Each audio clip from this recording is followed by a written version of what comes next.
Ya, du rhum, tavernier, de quoi étancher ma soif.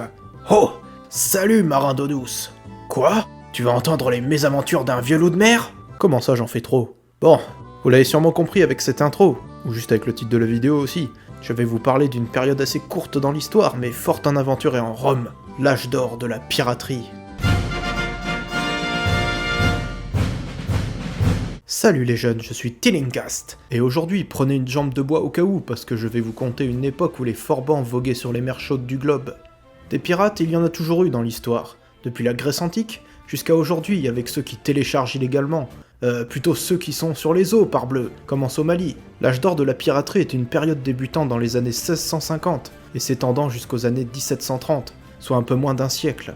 Souvent située dans les Caraïbes, la piraterie de l'époque se déroulait également sur les côtes pacifiques et africaines, en fait partout où des richesses étaient susceptibles d'être transportées dans les pays du vieux continent.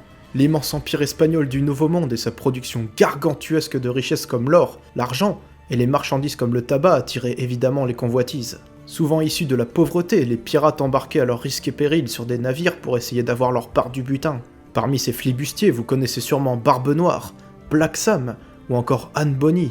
Ces pirates avaient leur repère bien connu de Port-Royal, situé en Jamaïque actuelle, et régi par le forban Henry Morgan et son célèbre code des pirates, dans les années 1660.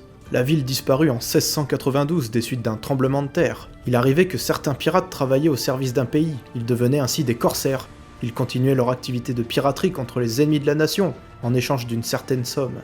Parmi ces corsaires célèbres, nous avons les Français Jean Bart, sous Louis XIV, et Robert Surcouf, sous l'empereur Napoléon Ier. Toutes ces aventures donnèrent lieu à des chasses au trésor comme sur l'île Coco, où seraient enfouis les trésors de plusieurs pirates, comme celui d'Henry Morgan après son pillage de Panama en 1683. De nos jours, le thème pirate est toujours apprécié, notamment dans les années 50 au cinéma, mais surtout récemment avec la saga Pirates des Caraïbes. N'oublions pas non plus les jeux vidéo comme Sea of Thieves ou Sid Meier's Pirate. Et puis comment ne pas parler de One Piece, le manga le plus vendu de l'histoire, publié depuis 1997, dans lequel on suit les aventures de Luffy et son équipage en quête du One Piece, le plus grand trésor du monde. Alors comme disait un grand homme, mon trésor, je vous le laisse si vous voulez. Trouvez-le! Voilà ce qui conclut cette capsule.